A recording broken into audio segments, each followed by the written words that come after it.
There you go. Thank you. Hey, what's up, Mr. John? What's going on? Not much. Hey, Robin. It's Ed bad. I was going to be late. I'm like, oh my gosh, it's 7:01 because there's a neighborhood drama going on right now. I had to rush home. Paige has her appointment. I don't know why they do this. So Liv and I had to switch out at her appointment.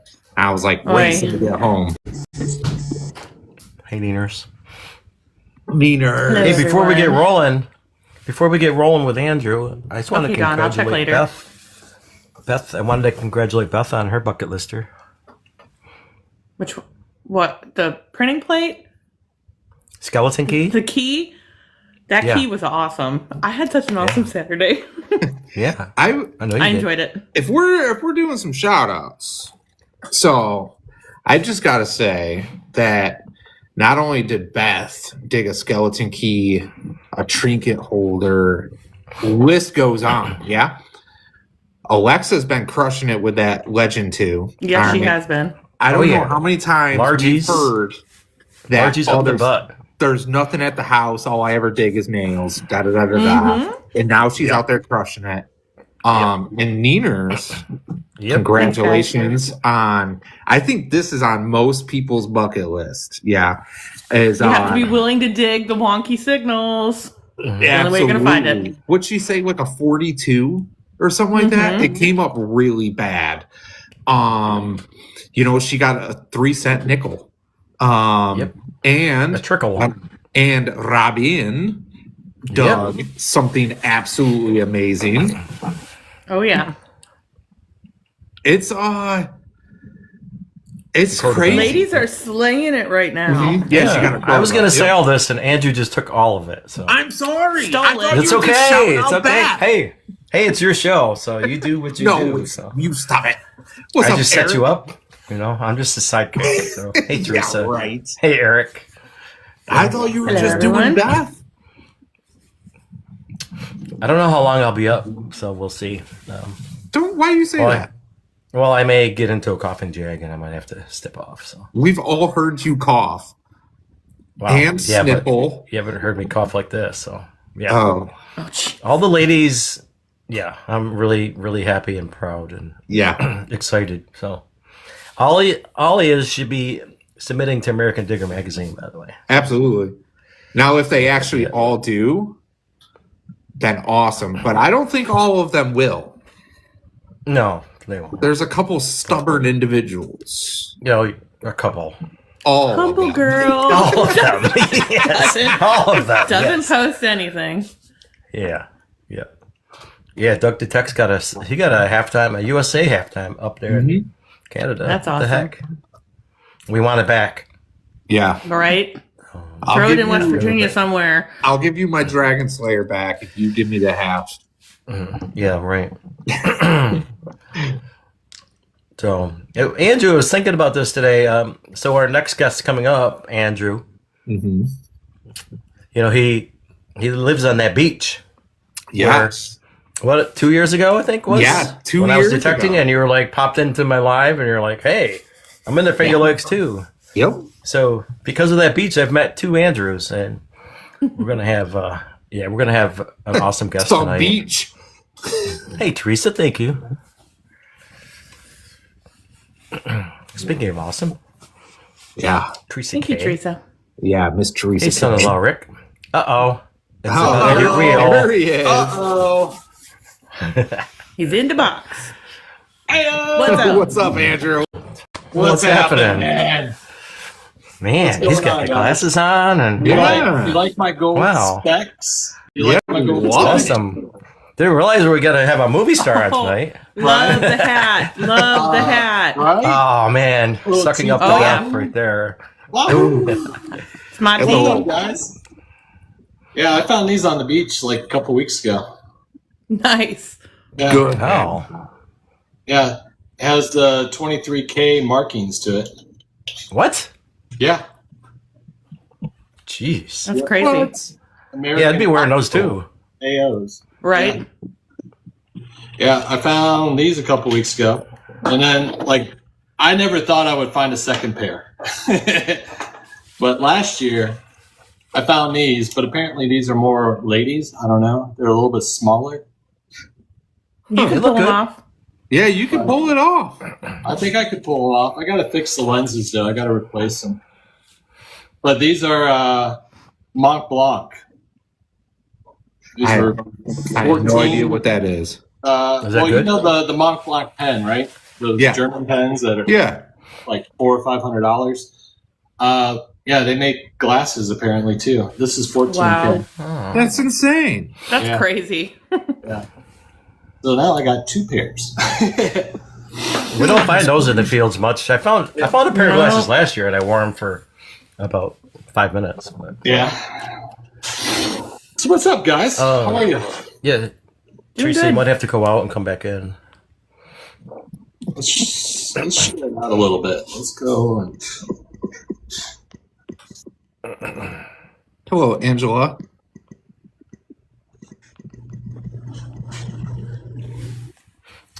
Andrew, EggXchange, Andrew, can you see chat pretty good? Let's see. Give me a second. Jimbo, this is live. This is not a recording. This is live, ladies and gentlemen. Yeah, I can see chat. Yeah, we're good on chat. Okay. We'll the mods will keep track, and we'll try to keep track of questions that come along. Okay. Absolutely. I think it's going to get busy. So I think Mike. Too. Yeah, absolutely. Hey, Tony. Tony, we got Toon Tony from England in here. Hey. What's up, Tony? What's up, guys? Brad. Jesse, what's up? Mommy Shark's in here, too. Oh, Mommy Shark. Hey, Jimbo. Hey, that's my dad right there. Nice. Oh, Jimbo. nice. Awesome. That's awesome. He finally Jimbo. got on to TikTok. Heck yeah.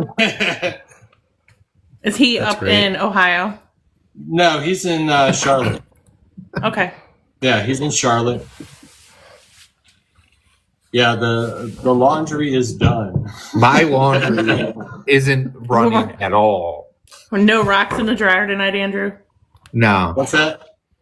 No rocks? No. No rocks in his dryer tonight. Oh, his dry. Yeah. It was That's a Tuesday night tradition. Well, I just gave your dad a follow, so. Yeah, give Jimbo a follow. Dear old daddy.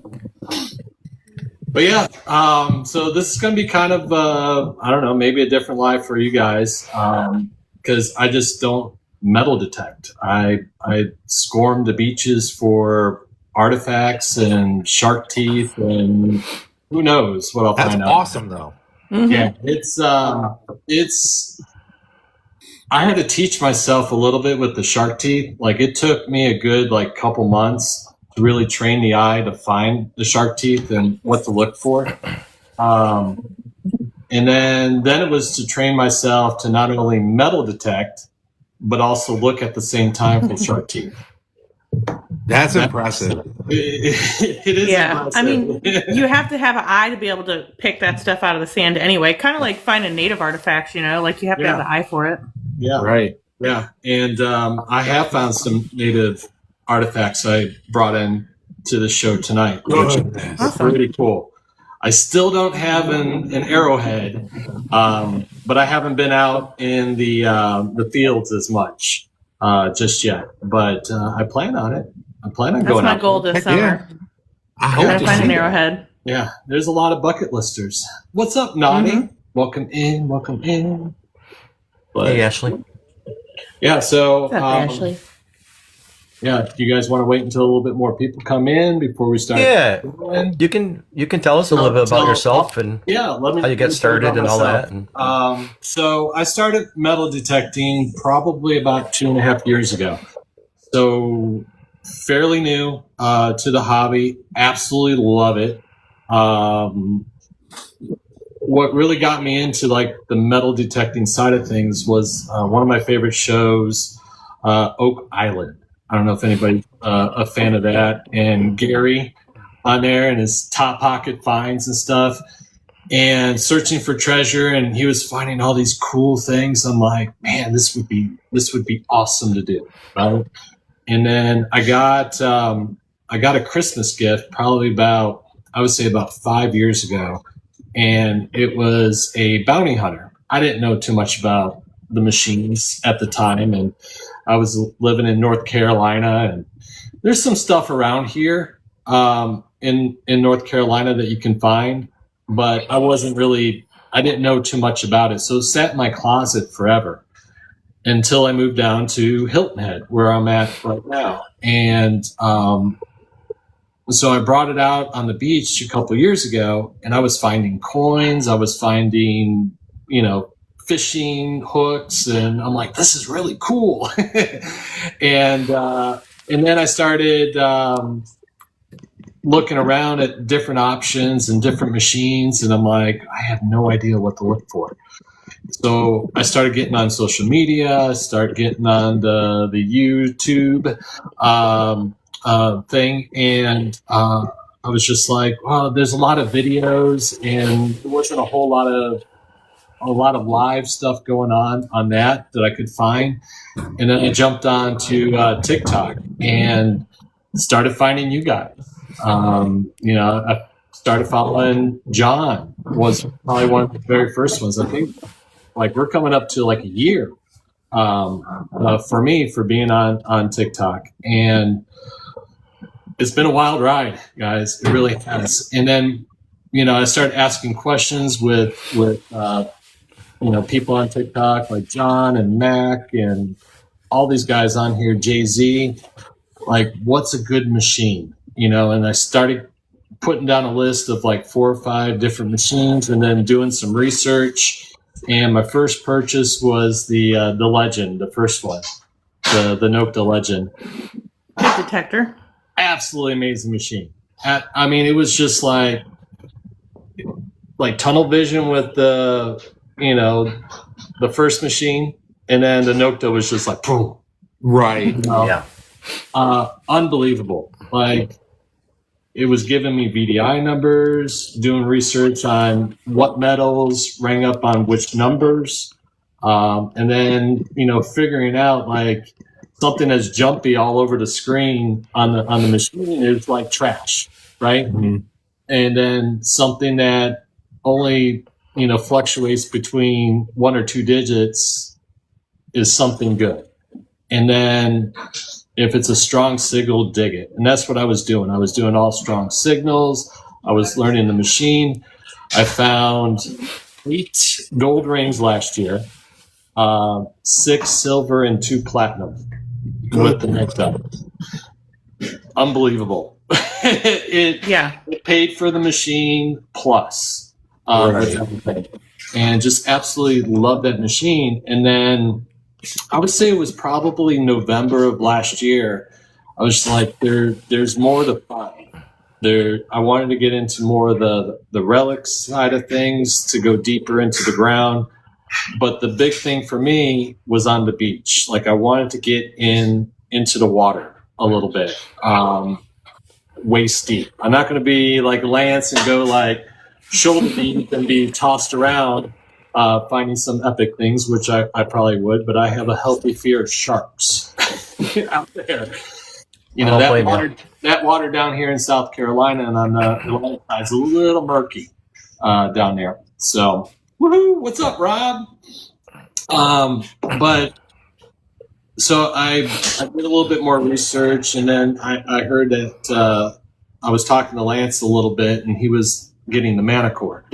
I'm like, what perfect opportunity for me to learn from someone that's been doing it for like 9 years and just ripping it on that beach and stuff. So I have a great mentor to like ask questions and talk to him like, hey, I got a necklace, a 14 karat gold necklace on the beach. What am I listening for? Because necklaces sound different than rings on the beach, and I'm sure it sounds differently in the ground as well.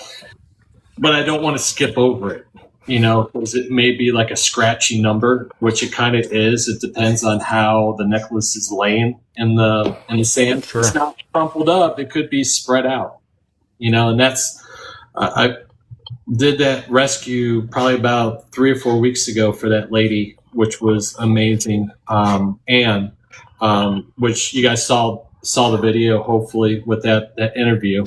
And it was kind of a scratchy 11, 12, 13, which I'm thinking it's foil, right? And when I hit it and I brought it out of the sand, it was spread out.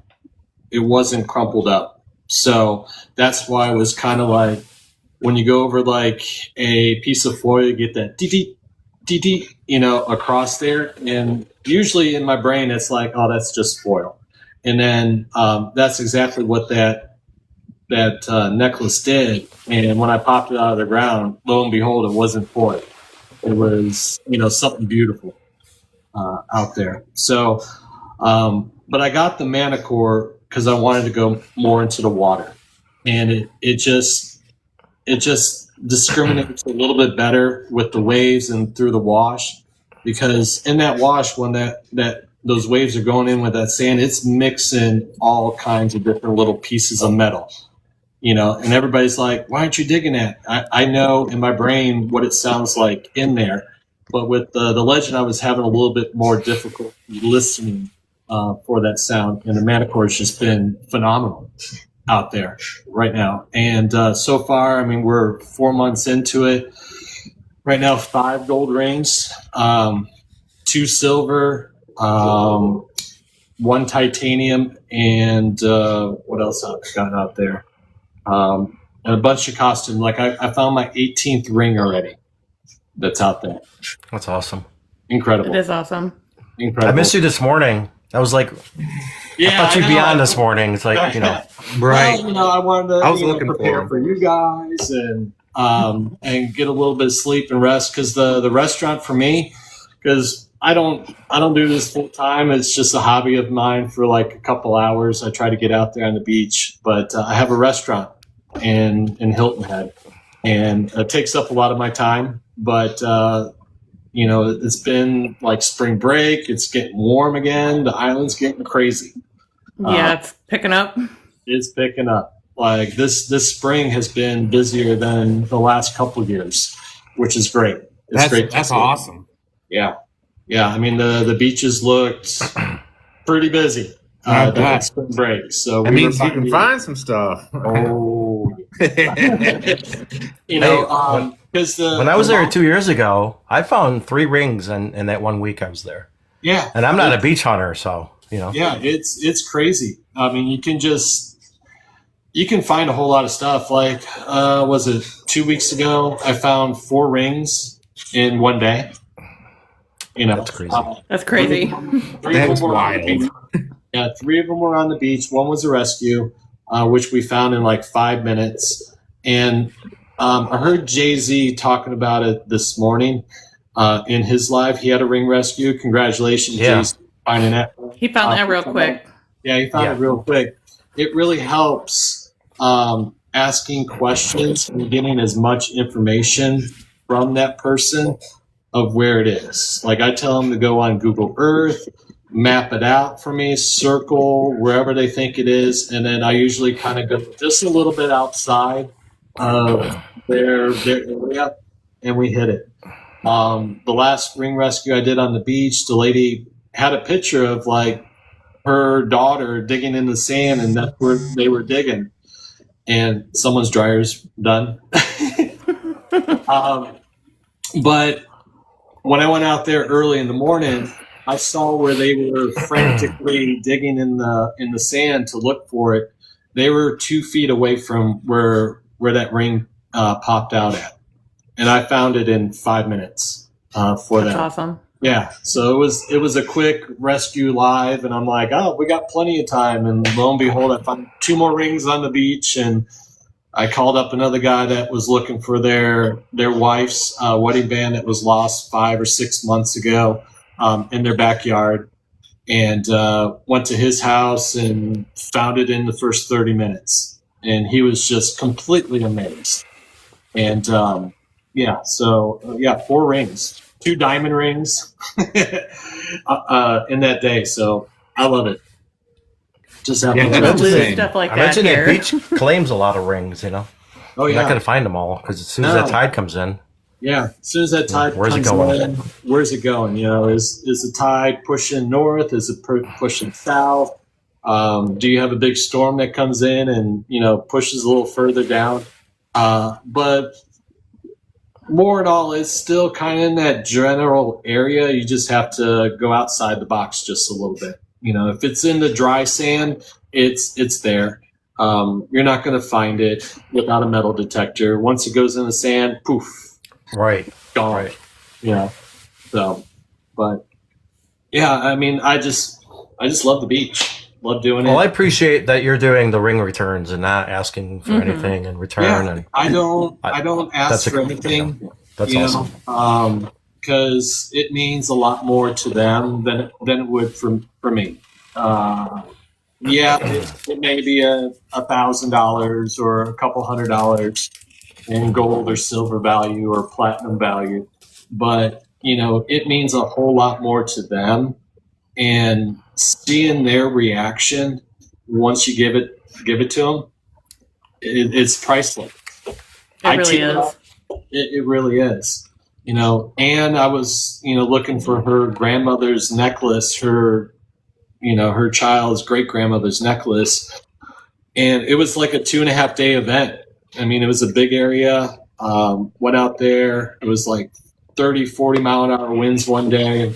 But when I found it, I texted her immediately during the live. She was on a plane taking her son to look at colleges and stuff. And her husband's like sitting next to her on the plane when I text her. And she just started bawling.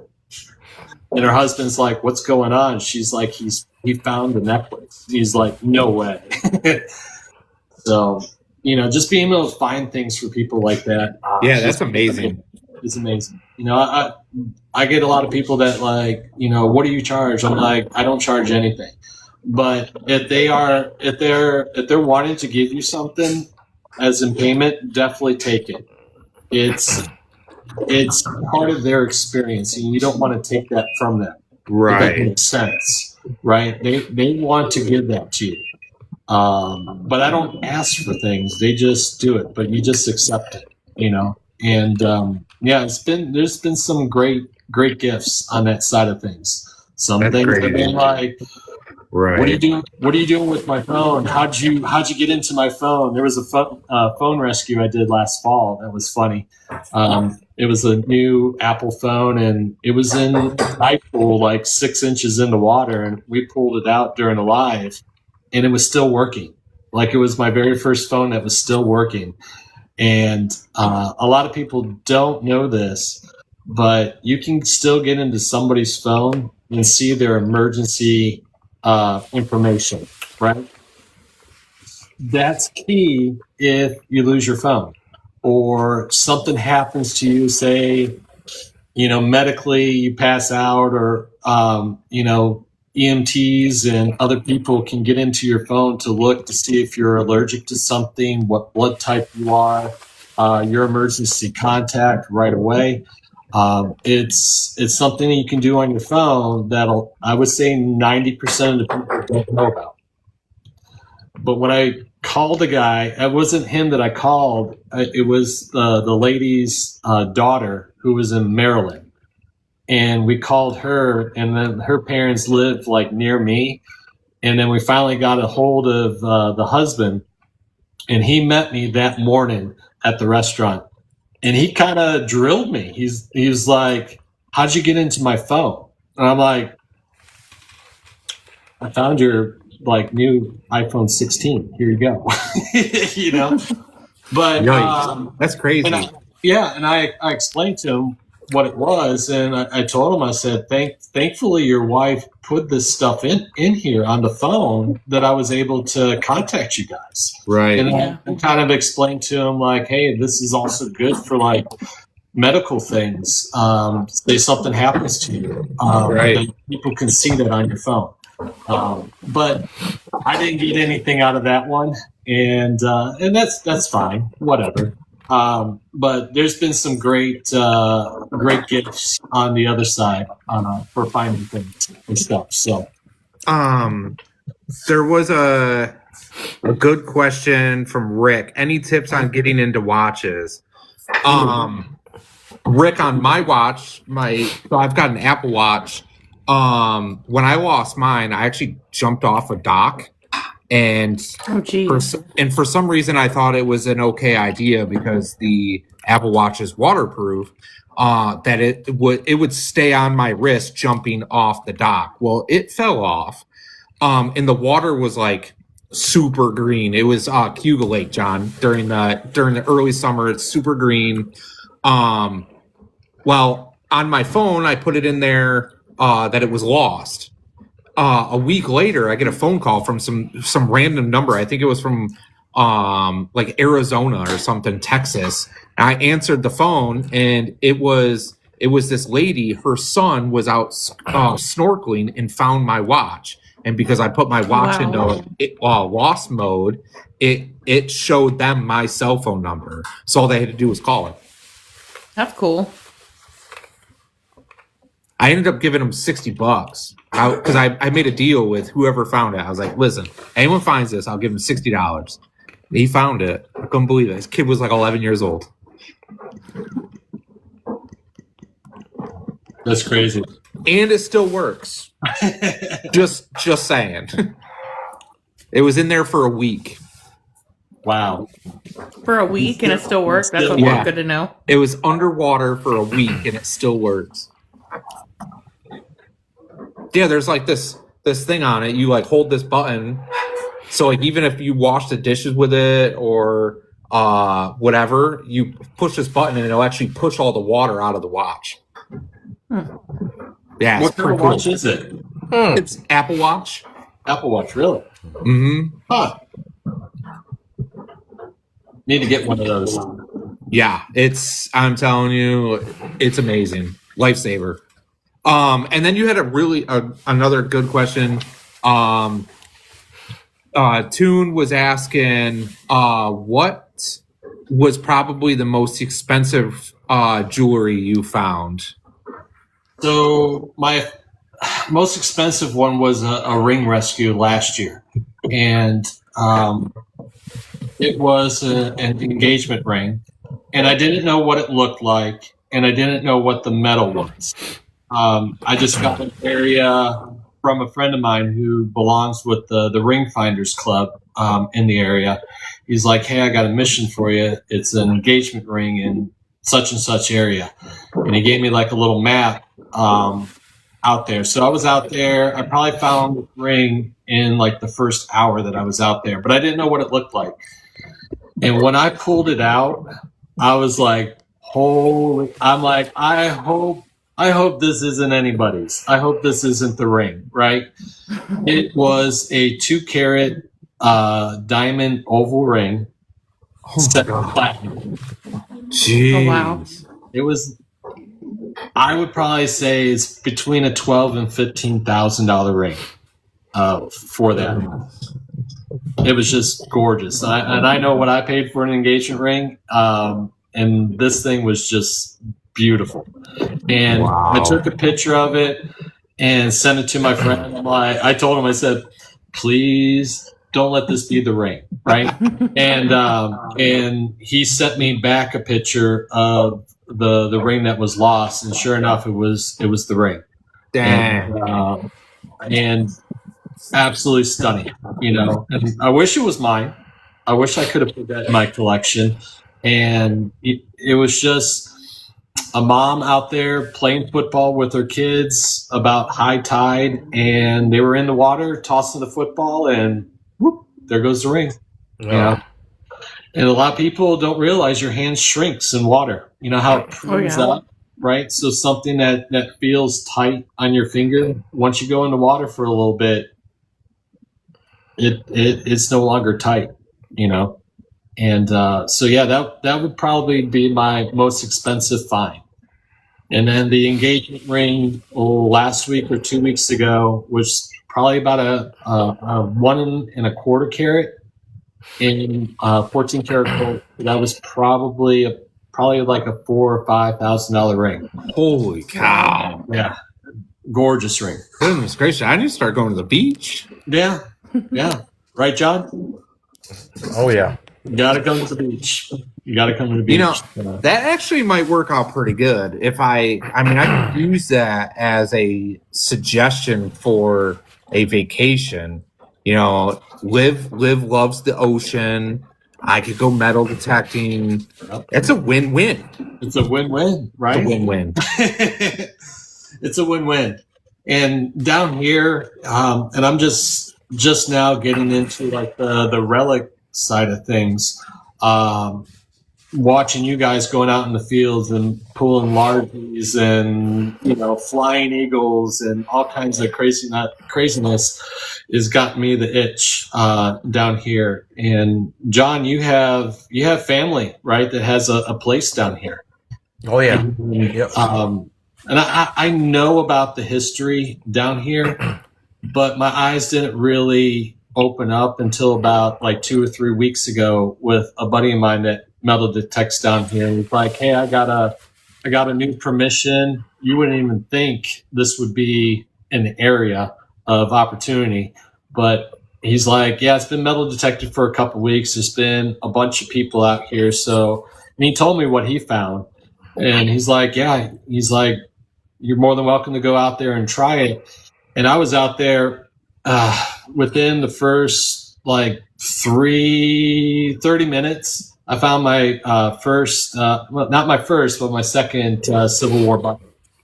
Awesome. And I couldn't believe when I cleaned it up, like how amazing condition that this button was still in. And I asked my buddy about it, and he's like, have you noticed the soil that's there? I said, yeah, it's like a sandy type, grainy type soil and stuff. He's like, yeah, it's not clayish where water kind of like sits there and like festers, and it's, it drains well. The water drains. So anything like, 5 or 6 inches still in that ground is preserved really well. And he's like, you should see some of the coins that I found. And I'm like, really? I need to check. He's like, they're in like beautiful condition. And I'm like, you got to be kidding me. So, I'm jealous of that. Right. So I still haven't found something old and round yet in the soil. You will. I will. I got a lot of bucket listers coming my way. I guarantee it's going to look new. Oh yeah, yeah. It will look new. Definitely going to be jealous.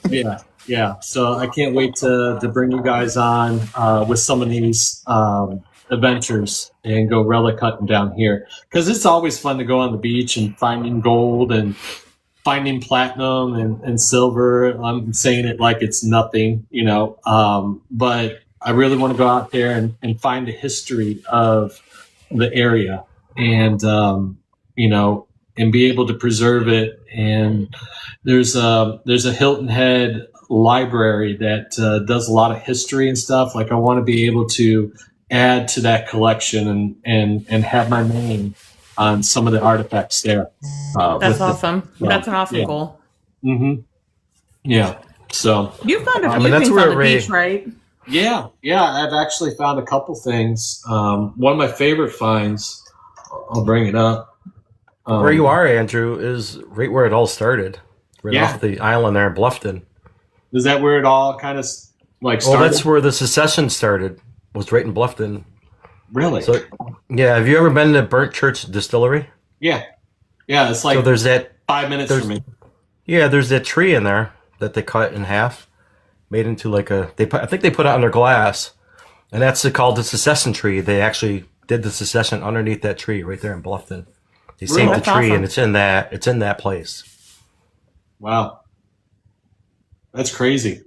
So you should check that place out if you haven't gone inside there. But. Yeah, I'll definitely have to. I'm like, it's literally like 3 to 5 minutes from my place. Yeah, that's just crazy. Yeah, so you're in a very historic area. So it's just nuts, and it's so locked down to dig around here. Like, I need like special permissions, private permissions to be able to look for things. But like all the parks and everything, I can't touch. Beaufort County, I can. And Hilton Head and Bluffton are in Beaufort County, but the township has restrictions to it. Oh, yeah, I'm sure. So that's one thing to remind you guys: is always do all your research and call the right places to make sure you don't get in trouble. Oh yeah. I got a little talking to probably a few months ago, but it was just a warning kind of thing. But luckily, I got off with a warning with things. So. Good question, Mike. Yeah. Right there. I wanted to talk about your restaurant, Andrew, because it's very important to you, and I'm going to come visit you, and I'm definitely going to eat there. So, so if you don't mind talking about that a little bit. Yeah. So the restaurant is called Cowboy Brazilian Steakhouse. So I don't know if you've ever been to like a Brazilian steakhouse, but it's all you can eat. Steak, seafood, salads, chicken, lamb. Grilled pineapple with cinnamon. You got me sold at all you can eat. Yeah, right.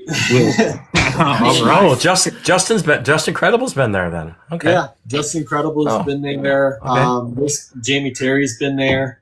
So yeah, I've gotten to see some of the other fellow creators and people on my lives in my restaurant, which is pretty cool. That's awesome. Yeah. Yeah. But yeah, it's a restaurant that's been a staple on the island. We just celebrated our 11th year, and being around for 11 years. Congratulations! Yeah, I really attribute all our success to the staff. The staff has been amazing. I got a kitchen crew that's been together for 9 to 10 years doing the salad bar. That's really important too. Yeah. For success, because I know if you have been at the restaurant a year ago and you're coming back again, you're going to have the same stuff and the flavors don't change. One of the main things in restaurants, consistency brings credibility with that. So I always want something to taste the same the last time you were there. Yeah. Mm-hmm. So I saw a lot of restaurants come and go out of that island. So I've been going there 25, probably between 25 and 30 years off and on. But you're only as good as the team that's around you. Yeah, absolutely. And the team around you is only as good as the management. And seriously, I've worked in restaurants. To have a good manager running the show is a lot. Yeah, and if you're going to spend 5 or 6 hours working the shift, I want you guys to have fun, and that's what I tell the staff. Have fun while you're here. If you have a bad day, let me know, and before the shift, and I can find somebody else to come in or make arrangements, because someone that comes into the restaurant doesn't care about things outside that's affecting you. They're here to come enjoy their experience in the restaurant, and they don't want someone that's grouchy or having a bad day or whatever waiting on them. And I'm okay with that. And I love that my staff feels comfortable coming up to me and telling me hey, I got something going on in my life, and I just need the day off. And I'm really cool with that, because I need a day off every so often, and recharge the batteries and be ready to go. But I love that my staff stays with me and has a good time, and anybody else that we bring onto the team, they learn that environment with everything. And the old manager, Marie, who used to own it, is still working for me, so I can have a couple days off and I don't have to worry about the restaurant. We talk every single day, just going over what I did, what we're looking for, what we need in the restaurant, all that communication still. But if something happens at the restaurant, I know that she's not calling me right away. And I have to race over to the restaurant and drop everything that I'm doing. That helps big time, is having a great support staff underneath you. because it's a lot of work, having your own home restaurant. So, but I love it.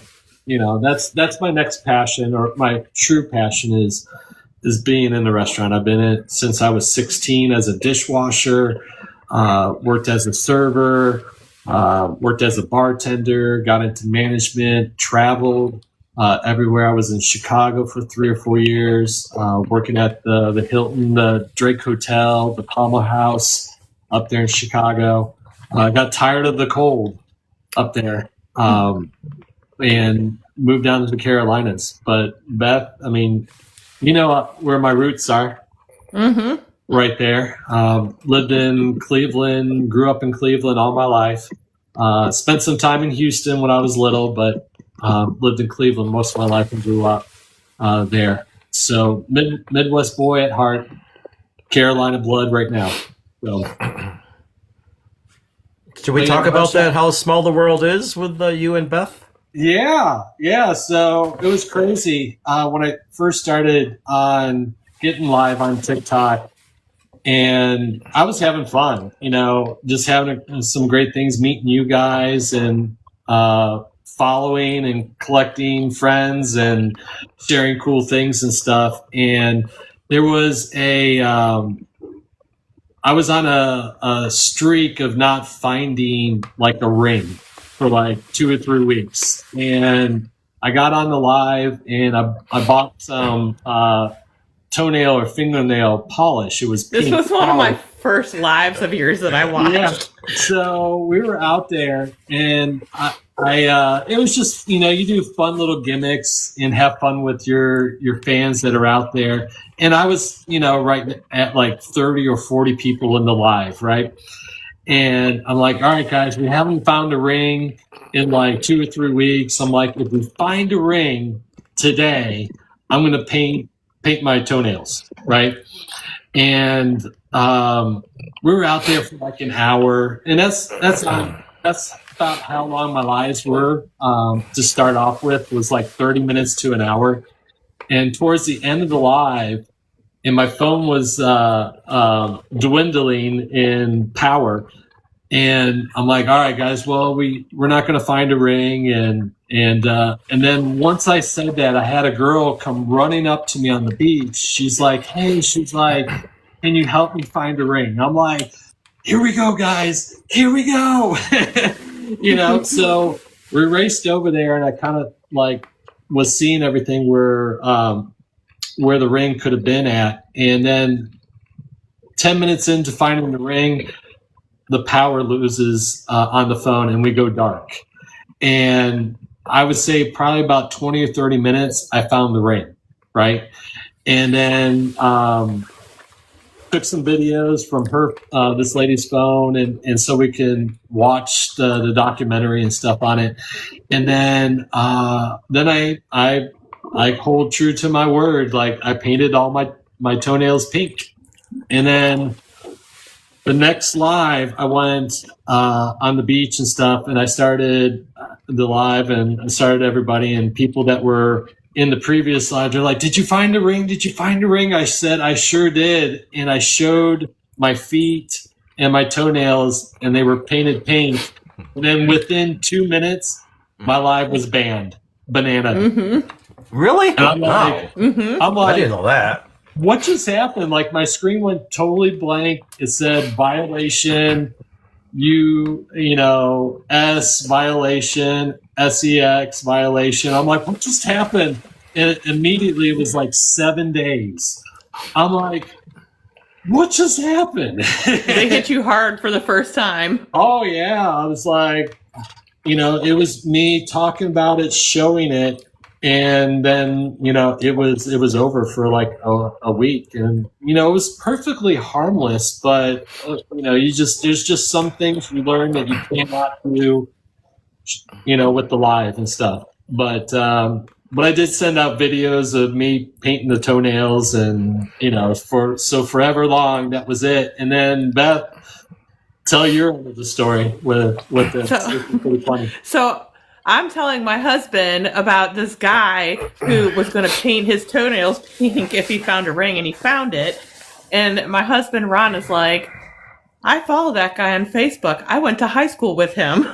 And so I messaged Andrew and said, small world, you're not going to believe this, and told him who my husband was, and they grew up just down the street from each other. Yeah, we grew up like maybe 7 or 8 houses down on the same street. Yeah. Mm-hmm.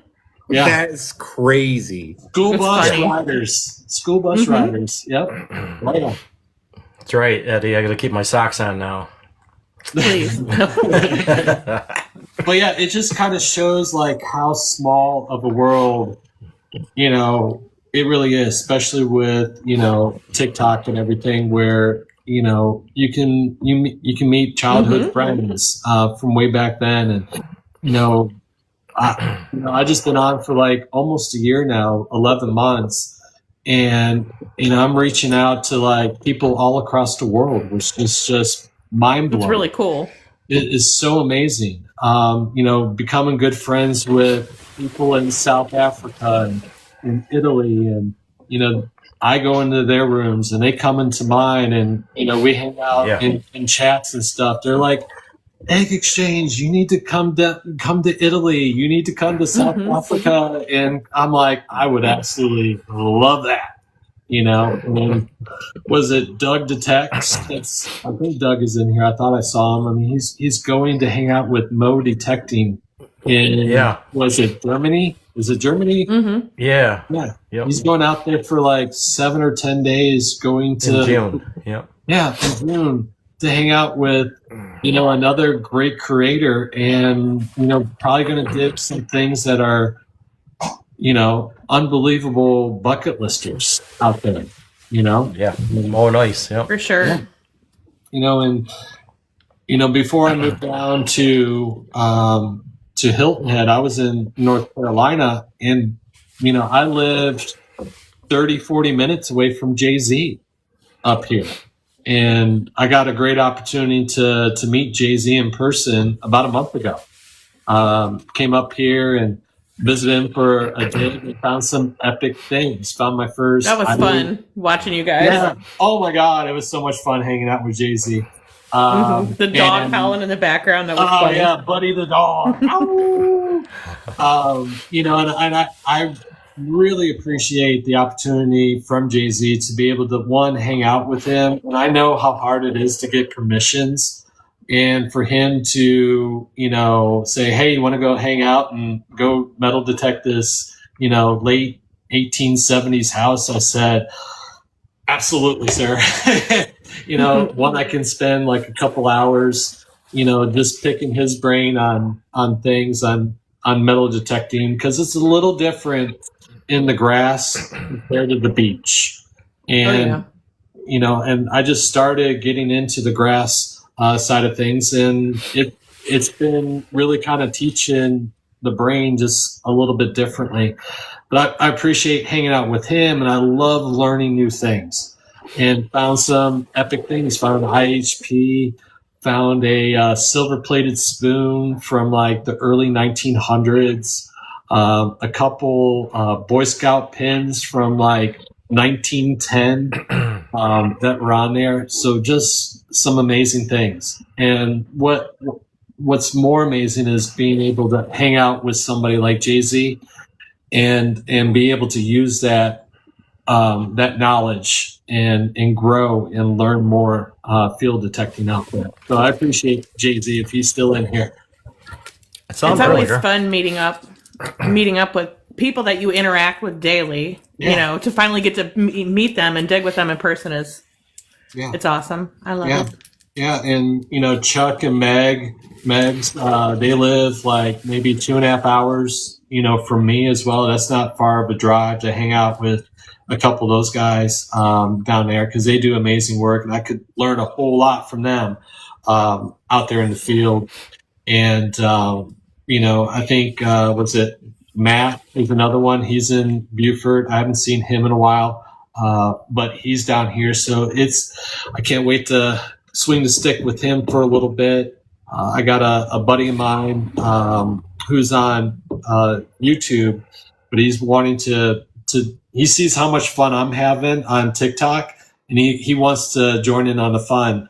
So I'm going to get him up and rolling, and so you'll be able to get me and him in the same live out there hitting the field. That'll be cool. Yeah, he grew up down here, and he grew up with a Gullah family, which is a group of individuals that have been on the island for hundreds of years here. Wow. So he can get into permissions that no one else can, which is pretty awesome. I'm like, I'll get you on TikTok and get you up and rolling, and we'll have some fun. Let's go uncover some cool things. He's like, absolutely. And, he was able to, get me on this one permission where I found that button, and I found my first harmonica reed out there. I found a silver piece that I have no idea, but it's got a beautiful pattern to it. What else did I find? Some pottery. I found some pottery out there from way back then. So it's been pretty cool to branch out and connect with a lot of people out there. That's always one of my favorites to find is pottery. It's always neat because, like, you look at that, they use that daily, Yeah, just daily stuff. It's just unbelievable. Hey, Emily. Like little piece of pottery. Just that's amazing. so cool. Goodness. And where was this? I love it again? when it's all crackled. This was just outside of Beaufort in Ridgeland area. Oh, okay. Yeah. Okay. So maybe a 15-minute drive from where I live, just on the outskirts. But John, correct me if I'm wrong. I mean, there was on the island, there was 20,000 troops from the Union side. More. So the initial landing, I think, was 15,000, which was the largest naval landing before World War II. So it was a Union landing there, and so they landed. And then it grew to 50,000 troops. The last I read, it was 50,000 troops, and they were there for the remaining of the Civil War. So those 1,000 enslaved people were immediately freed. Yeah, technically, I guess, which is kind of interesting to note.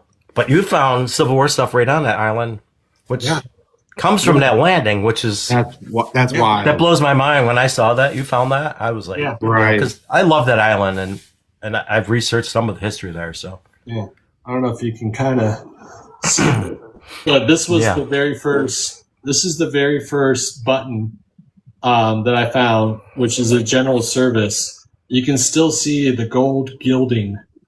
That's in such good shape. Oh my god! Yeah. Oh my goodness, I'm so jealous. Yeah, and the gilding to it, it's still there. I found this on the beach. This was on the beach. Yeah, unbelievable. Was it in wet sand or dry sand?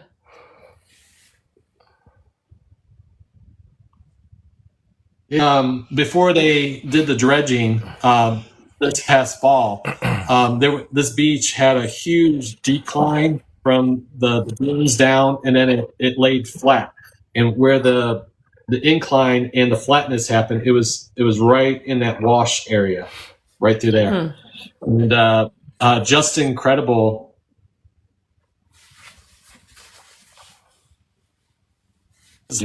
I just got to meet Justin down here in Hilton Head. One of my best friends down here, another great creator. Some of you guys know him from metal detecting, and he does a lot of magnet fishing and stuff too. And he was live, and I yelled across the beach. I go, Justin, get over here. I was just I was shaking when I found my first Civil War item on the beach. And it was that button. And it was amazing. And then for me, that's your best find.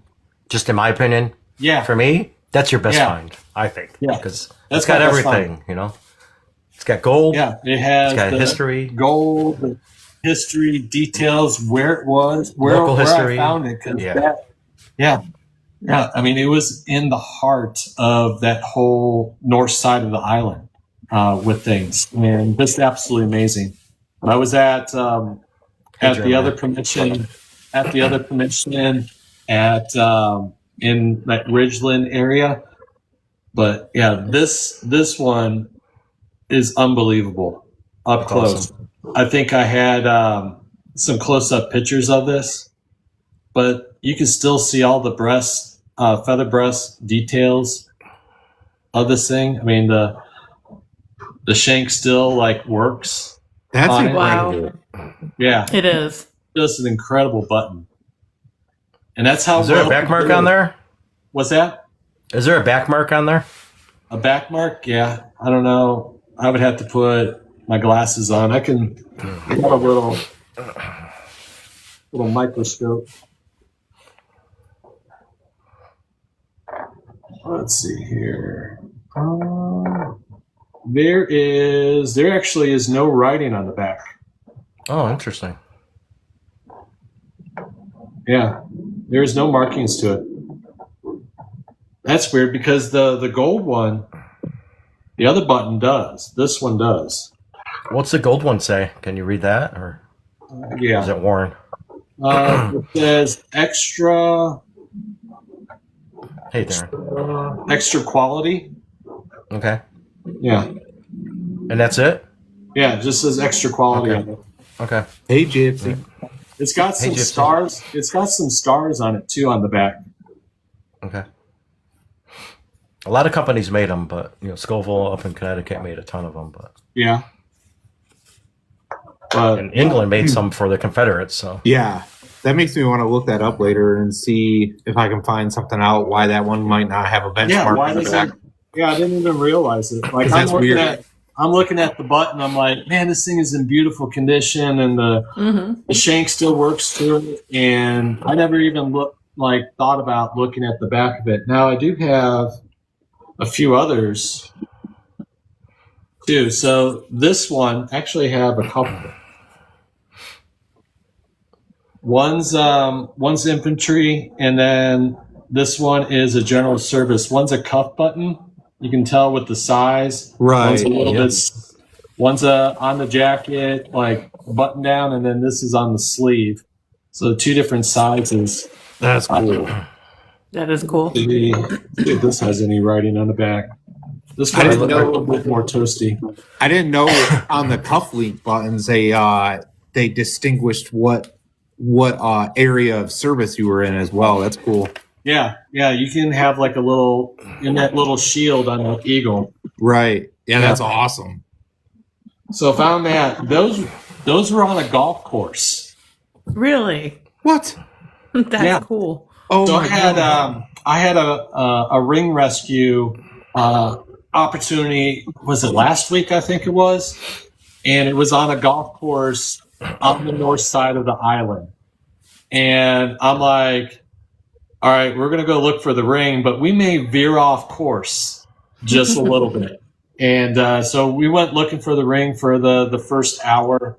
And I'm like, started drifting a little bit into, the trees. And all of a sudden I found my first target.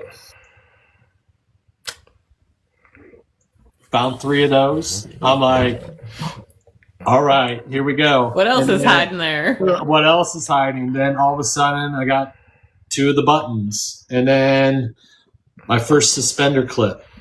Oh, cool! And I can't see it up close, but there's a lot of great detail in there, which is amazing. And then on the back side of the clip, it said patent 1855. Wow. What? That's so cool. That's amazing. Yeah. Goodness gracious. I'm like, this is all within like a 20-foot radius area in this one little hole on a golf course. And it was just unbelievable. Yeah. That whole area of the island, John, is just littered. Someone had a good question here. Kim was asking, how do you go about announcing about ring recovery, like promoting it, putting it out there that hey, you can get in touch with me, I can find your jewelry. I usually go on the FB page. Everybody knows that for short. And there's a couple Hilton Head web pages on the FB page that there's like 200,000 people that are friends on this one page. And I know a couple of the guys that run that page. And then I send out some ring rescue videos out there on that page. And then that kind of got my name rolling a little bit. My buddy who's part of the Ring Finders Club, he was known, and still known, as like the detectionist out in this area to find rings. But he lives about 2 hours away from here. And he called me up and says, hey, I got someone I can't get to. Can you find it? But I have Facebook or FB page messages all the time looking for things. And, you know, that was my ticket, is really finding out who runs that page, who's the admin, explain what I do. And then I sent them videos of like what I do. And then I got in with the trust with them. And then anything that I send to them, they watch it before they approve it. But it got my name out there a whole lot down here. Good. To be able to do something like that. And just all the comments and likes and shares on there has been amazing with things. But yeah, just getting your name out, just talking, trying to figure out who's admin for some of these places, and then the ball starts rolling. You know, last year we were 6 for 8 on the ring rescues. So that's really good. Was that 75%? Yeah. This year we're 5 for 7, and it's only April. Only April. We already had 7 missions to go out and find things for people. So that's great. Hopefully it's back to that. The whole summer. Hopefully that means it's you have to go back to that golf course again. Right. Right. I was really hoping to find it for that gentleman. And he even told me after it, you know, thanks for looking. And he's like, I'll have to come visit you at your restaurant when we're back in town, because he's actually doing a whole lot of renovations to the house. And that's going to be like his house and his wife's house for retirement. So I got kind of a connection inside there with that. So I was really hoping to find that ring to like create even a bigger bond, and then be able to get into that course and go hunting a little bit more in there. Was that with your legend or your Manicore? That was with the Manicore. Oh darn! I was going to say maybe you could open up a doorway saying, "Hey, I got a better detector." Yeah, exactly. So, but yeah, I found it with the Manicore, and with some of these. Some of those signals on the Manicore, I think they were ringing up like 47 or 48 on the Manicore. And then I had another button that was kind of smashed a little bit and broken, but it rang up a 32, I think it was, or a 33. But it was a solid signal. But I was picking up all these high 40s for these buttons, and then all of a sudden it was like a 33 or 34 with the broken button. But if I just skipped it, I would have never found it. We found another. Exactly. For the most part, it was a great conditioned coin, but it was just broken a little bit. But if it's a strong signal and digging it, no matter what, you know, out there. And it's the same thing with on the beach, because on the Manicore, my numbers are 3, 6, 7, and 8, 11, 12, and 13, all low tone numbers. I know it's foil territory, but if it's a strong signal, we're digging, because I have some epic finds out there, some gold rings, some gold like necklaces, and you just never know, pendants. It's just unbelievable. So dig everything.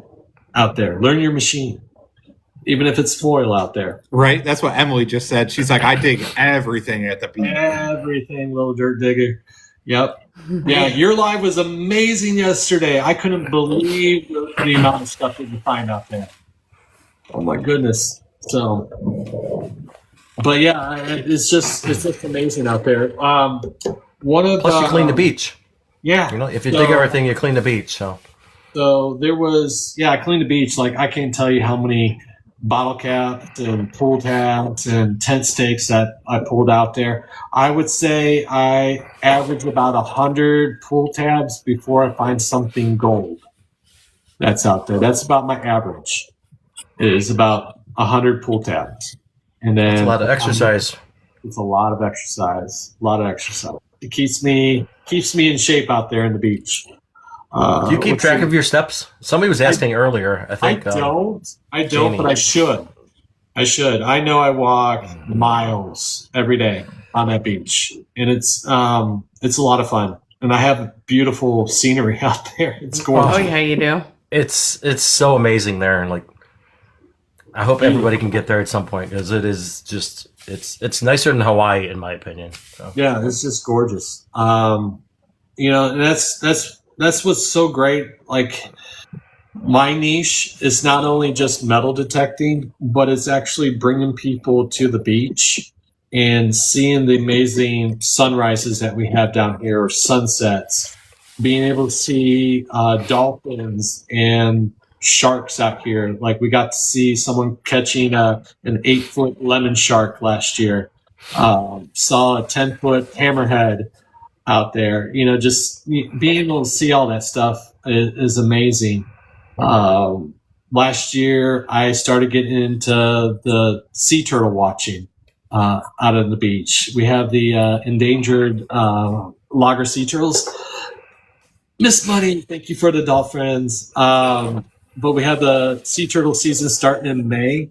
We had 247 sea turtle nests last year. And there's at least 100 to 120 sea turtle eggs in each nest. So we had 24,000 sea turtle eggs out there.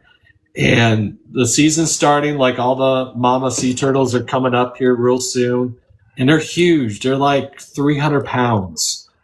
I'm 6'1" and 200 pounds. It dwarfs me. And being able to lay down next to one and hearing the breathing of the magnificent animal is just incredible to it. And then there's like a 45-day or 60-day incubation in the sand. And then you got to time it right, and be able to watch the sea turtles pop out of the sand and race to the ocean. And I got footage from like 7 different nests last year from them. From maybe 2 or 3 sea turtles popping out to like 20 to 30 coming out at the same time. I was watching it live. I remember. I can't wait. I know it's coming. Away. It was so awesome. And at that time, I had maybe 1,000 followers or 1,500 followers, and now I'm like approaching 9,000 followers so far. That's awesome. Good for you, man. I'm going to be able to reach out to more people to show something absolutely amazing. Up close and personal with this stuff. Yeah, it's a bucket lister, that one bucket full of them. Mm-hmm. Yeah. I mean, there was one live where the Sea Turtle Patrol records like all the nests of when the nest was down, and as the mama laid all the eggs and stuff, and they keep track of GPS on everything. And I got a hold late in the season. I think it was like August or close to August. No, it was more end of August, early September. And they were worried about a nest in there that hadn't boiled out. They rescued 100 sea turtles. They had 3 bucketfuls of sea turtles. and they were just going 25 at a time out on the beach, and it was just an army of sea turtles out there. It was just incredible to watch. Something's fantastic. So I bring that to the lives besides metal detecting and finding epic things, and it really is an honor to be able to show people that, and because a lot of people can't get to the beach, for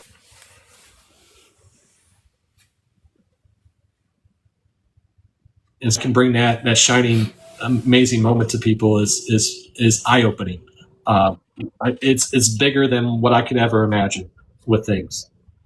So that's my niche: beach and jewelry and epic finds. Can people actually really love nature watching? That's awesome. I would love to watch the turtles come out. Oh yeah. Dog watching. One of my favorite things is who wants to pet that dog? Right. Yeah. And a lot of the local dogs down there, they know me and they'll come running up to me at the beach, and I'm able to pet and on the beach, and we got the sunrise in the background. People just absolutely love it. And I love being able to, because I'm going to be out there anyways, looking for things. And TT gave me the opportunity to bring it to you guys to be able to see this. And it's been an honor to be able to bring that to everybody. Yeah, absolutely. Got a good question here. How did you come up with your name for TT? So with for the name on TT, so I'm a gamer at heart as well. I was on the PlayStation and the Xbox in my early 20s. The original Xbox and PlayStation, and playing Call of Duty and other things, and being online. And I needed a gamer tag. And then one of my favorite groups is the Beatles. I love listening to the Beatles, and one of their songs has the Eggman, Walrus, Cuckoo Cuckoo, and I'm like, you know what? I like that. I like the Eggman, and then I was always the Eggman in all my gamers and as a tag, and then I would say probably about 3 years ago, I started getting into coin collecting, and was on the Whatever Not app, and then was actually selling coins online, and I realized that I'm more of a collector than a seller on things, and I needed a fun little name, so I took Eggman and put the word of exchanging money, and just put EggXchange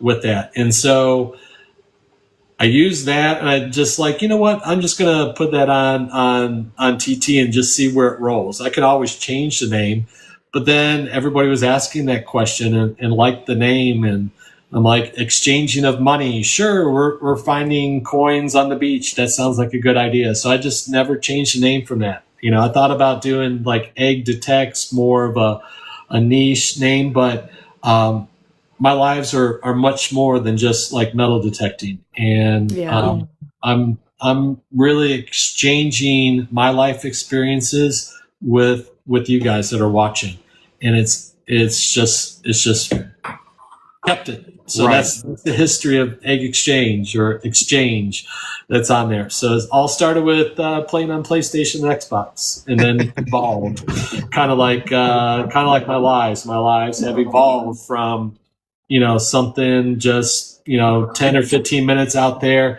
pressing the live button, and now we're doing 3.5 hours to 4 hour lives and catching some epic finds and some really cool stuff out there. It's always the best though. You think about it, and it's it always feels good getting out there, getting live, and then getting to show everybody what you are finding, which is awesome. Yeah, and I love being able to have that opportunity of bringing that to you guys and finding that stuff. So how did the Cleveland Indians hat end up in, I'm an Ohio boy in Hilton Head, and 50% of the locals now are from Ohio down here in Hilton Head. But yeah, Chief Wahoo. Tim, so. 3 to 4 hours getting tired, phone charger. Oh dear. I'm not sure how Andrew is, but I know like John, myself, Beth, Alexa, Rob, Eddie will go detecting, and it's all day. Mm-hmm. And we've gone live. We'll have a charger, and we'll just have several battery chargers with us, and just keep charging your phone as you're going. Yeah. Unless it overheats. Once your phone overheats, you got to let it do that. All of a sudden I'm on the beach and I got the sun and it goes really dark. And I'm like, hi, guys, I can't see you commenting in the live, but hopefully you guys can see this. But yeah, I have 3 battery chargers in the car at all times.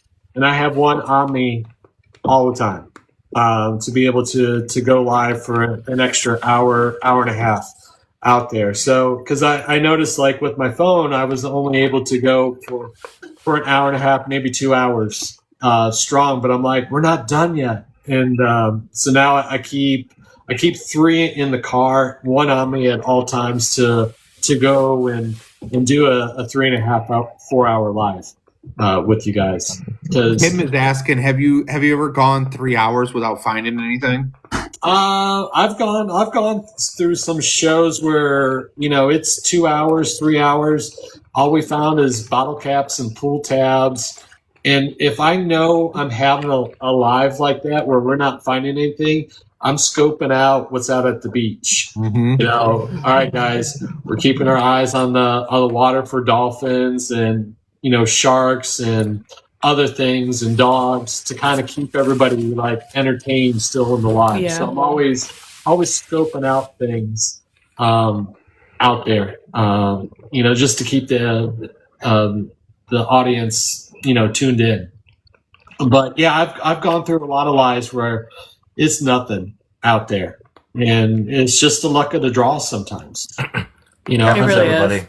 I make educated guesses as much as I can on the beach because the beach is huge out there. And a lot of the lives I try to teach others about metal detecting the beach, what to look for, low tide, high tide line, the beach line, the tide pool area.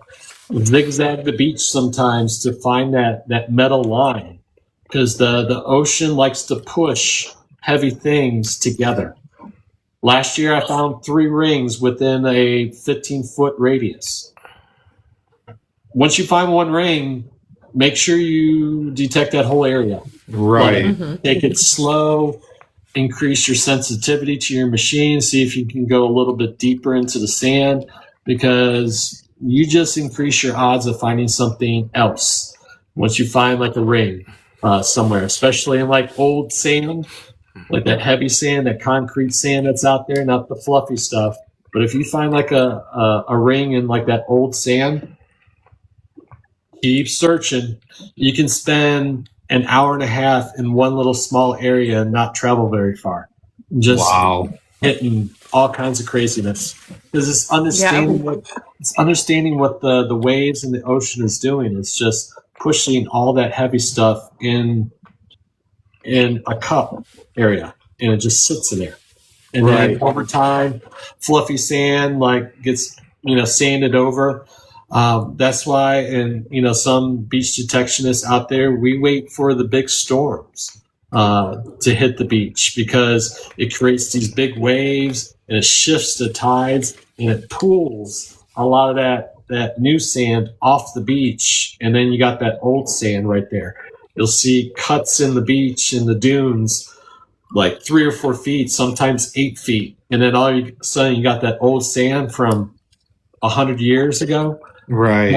Just finding craziness. And that's a bucket lister of mine, is to go down the Treasure Coast after a storm. And I never want to wish, something like that to happen down there.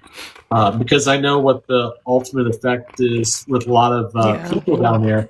but it also opens up an opportunity to find something that I've always wanted to find. Something that from a shipwreck from the 1500s or the 1400s down there. Now,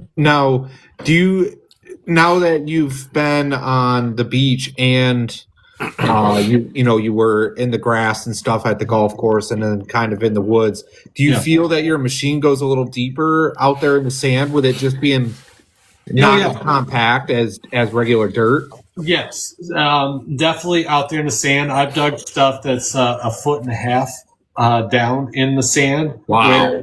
I've dug things, like a foot down in like dirt and stuff, but definitely in the sand because the water acts as a enhancement to the machine. Right. And metal and water and conductivity really like heightens the signals and stuff. But yeah, I find all kinds of stuff. But you're dealing. I have to watch with the sensitivity of the machine because there's a lot of little bits and pieces of metal which will send the machine crazy on it. But I usually keep it just a little bit in that upper middle range on the beach where I don't want to be digging like a foot down in like the sand, like in the water. Maybe I want to go like 6 to 8 inches down. So it's like 1 scoop or 2 scoops in the sand because you're battling waves out there. You're it's a struggle. It's a struggle. It really is. And this water, I can't see in the water. It's like that dark murky. It's like just putting a blindfold on and just listening for the sound. Yeah, there's stingrays in there and jellyfish. Yeah, sharks. Sharks. Doing the stingray shuffle in the sand. I got some wetsuits and stuff because I know that that's going to protect me from the jellyfish. There was one day I was out there in the water. I'm like looking around. There's like, 3 or 4 jellyfish just floating around me. I'm like, guys, look, we got jellyfish. And then, knowing that there's stingrays down there and that there's sharks and, it's always in the back of the head. We spent one half of a day in the Hilton Head Hospital because my wife got stung by a jellyfish. So. Ooh. Yep. And then there was like 3 people that came in that got hit by stingrays. And they were not happy campers. Let me tell you. Yeah, their barbs will go through your leg or your foot.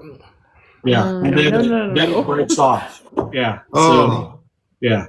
You got to watch. I talked to lifeguards there, and they said that they've seen grown men cry from those stingrays. Oh, yeah. Yeah. Of course, we're kind of babies, but... we get those man colds all the time, Yeah, exactly. Right. Yeah, John. We just got I'm not commenting. But, that's okay. Hey, I'm here. But it's just been an amazing experience out here. One of my other epic finds I want to share with you guys. I found my oldest coin, and at the time, I haven't found like anything really too old, like a couple silver quarters. Modern day, like 1964 to 62.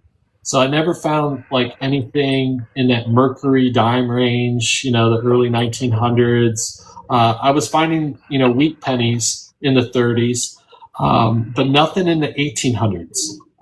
I found with Jay-Z, I found my first IHP. Right. I forget the date on it. But yeah, I found my first IHP. Awesome. Ooh. I love finding Look those. how nice that is. Oh yeah. I know. We cleaned it up a little bit, but yeah, my first IHP. But the big one is right there. You know what that is, Andrew? I do. I do now. Yeah. So this thing is toasty. I mean, this is like a slick back toasty thing, and I mean you could just see the top of the head, right? And then I was in the live and I'm like had no clue. I just knew I had something old and something epic in there. And then I think Mac detecting Mark, he goes, "Do you know what you have right there?" I said, "I have no idea." And he's like, "You got a KG." I'm like, "I got a King George?" He's like, "Yes." And then everybody thought it was like a King George the third on there. And then I'm like looking online, trying to figure out, because I just had the top of the head and this little letter just above. It's earlier than that. Yeah, it's earlier than that, right? Yeah. This is a King George the First halfpenny. It's 1717 to 1719. Like, awesome. I completely blew past the 1800s. Yes, skipped it completely. Skipped it completely and went into like the early 1700s. That's like, awesome. My heart like dropped, and I was like, I messaged Tuba, because Kevin is a world of like knowledge, and he's always out there trying to help, and he's finding early colonial items. And I got this down here. I got early colonial stuff in here. Hilton Head was discovered in 1663. This is just like 50 years after the discovery. And, I sent him some pictures, and he sent me back. He's like, "This is what you got." And he showed me pictures, and sure enough, it like matches everything in the letters, all that stuff. And so, yeah, my 300-year-old coin, which is awesome. Incredible. I'm glad you found that. I'm glad you're the one that found that. Oh. That's awesome. Heck yeah. That is like, that's mind blowing too. Like, you think about it, like you said, you were trying to find something from the 1800s and stuff. You just found your first IHP not that long ago. And then you just skip all of that and you just go straight to a 1700s. The KG was even before the IHP. I think the IHP was like 1896. Oh, wow. But yeah, my earliest coin was like a wheat penny from the 30s. That was my oldest coin. And then I'm like, I got something in the 1700s and the early 1700s. I couldn't believe it. And it's amazing what we can find out there and figure out the history. Why was it there? Why was it in that one spot? And that's my favorite part of it. Defusky Island, that's like near me and stuff, was like a big indigo crop growing area for purple ink, from royalty, for early colonialization stuff. So Hilton Head was one of those spots as well. And it's just crazy. It's crazy. I just want to uncover more down here and be able to share it to people, A fun little thing. I like to shark tooth hunt as well, and finding. Oh dang! Oh my gosh! Finding shark teeth like that, right? That's a big tooth. This is a quarter. Jeez. Oh my goodness! That's awesome. What kind of shark is that off of? This is an Anagustine. It is actually the father or grandfather to the megalodon shark tooth. Okay. Oh wow. The megalodon was like from, I think, 5 million to 18 million years old or something like that. This one can be up to about 33 million years old. That's cool. Oh my gosh. Where'd you find that at? On the beach. On the beach? Oh, sweet. Yep. On the beach. And unbelievable. I mean, now I did not find this, but this is just, holy crap. That's the megalodon. This is the father to the megalodon. And then this fish got extremely large out there. Talk about some serious evolution. This is a bucket lister. This is a bucket lister for me to find this out in the wild. I keep this as manifesting to find that. Absolutely. I want to find that too. Whenever I get like shark teeth, I like to wrap it and create like jewelry. That's cool. Out of it. This is my first great white that I found out in Charleston that I wear. I find craziness out there. You got to keep your eyes peeled. I watch and look for shark teeth, but then you roll up on some stuff like this. So you got some Native American pottery. Oh my gosh.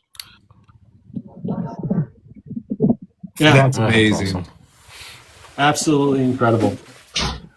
So you're talking, 400-year-old pottery that's down there. Goodness gracious. That was kind of off the beaten path in a riverbed area down near here and stuff where we were finding shark teeth. And then I was with Captain Leanne, who's a charter captain down in Tybee. We went out one day looking for shark teeth and stuff, and found Native American pottery along with shark teeth. So pretty cool. Love it. Finding petrified shark vertebrae. Have you detected Tybee? Yes, I went out there one time last year and found one gold ring and one silver ring. And I just out there one time, but found this. Ooh, down in Tybee. Beautiful. That's a nice conch shell. I would love to find stuff like that, or sand dollars. Yeah, sand dollars, conch shells. This was all gray, like a light gray in color. And then I did a video showing like using something called acid magic and stuff, and how to kind of bring out the colors back into like the shell, and how to preserve it and make it look pretty. So, but this is in South Carolina. These are called whelk shells. Okay. They're very similar to conch shells, but this is a whelk shell. Yeah, that's cool. Yeah, you can hear the ocean in it. Yeah, you can definitely hear them. Yeah, definitely hear the ocean in it. Yeah. But yeah, I always keep my eyes peeled, looking for things that's out there, because you just never know. Right.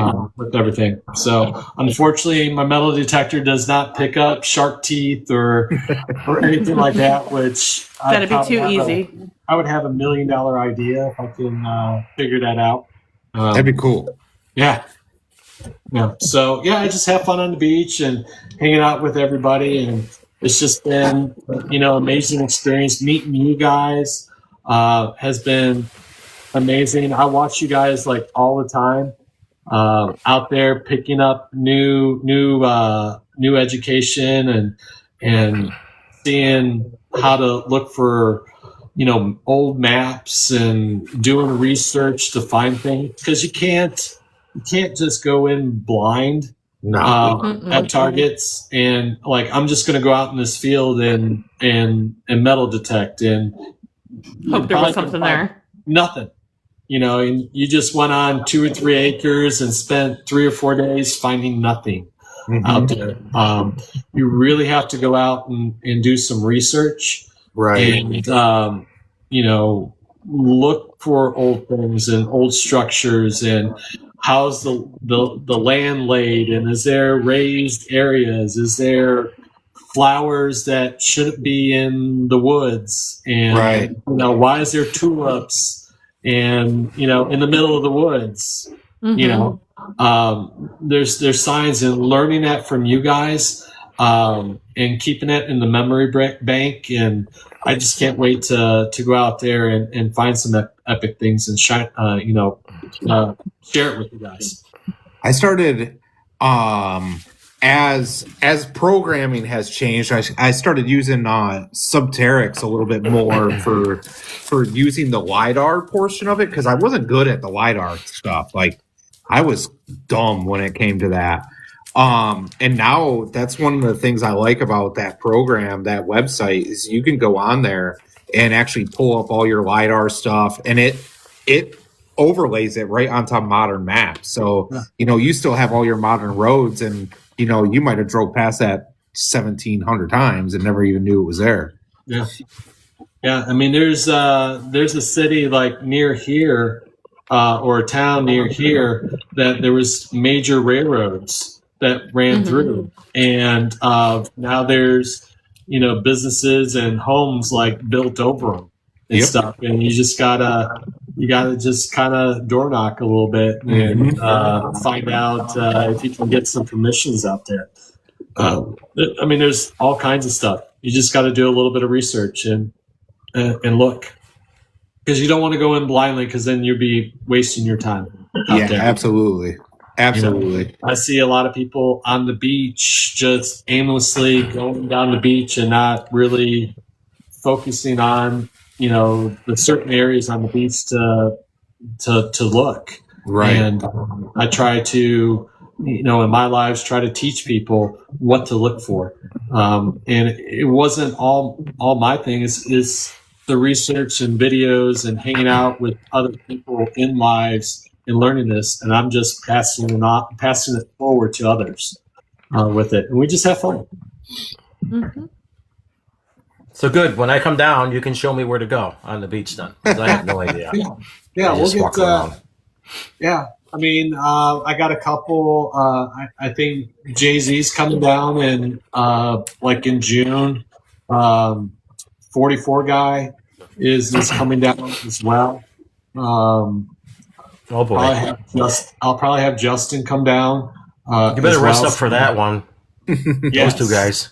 Oh, I know. And I'm working on some permissions with those guys, and give them something just to hang out and have fun and just learn a few things and throw back a few and because that's what's really special is talking with you guys face to face.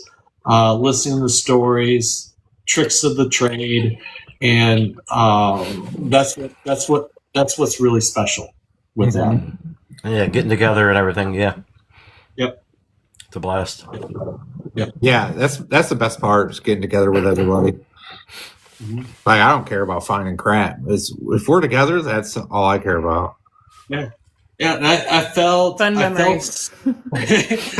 so alone down here too, because there's nobody like within 2 or 3 hours, from me, like metal detecting, and I was able to find a friend of a friend, and I got a buddy now down here that we're going out metal detecting, and I'm trying to get him online and live, so you guys get 2 of us right back to back in crazy permission areas, finding epic things down here.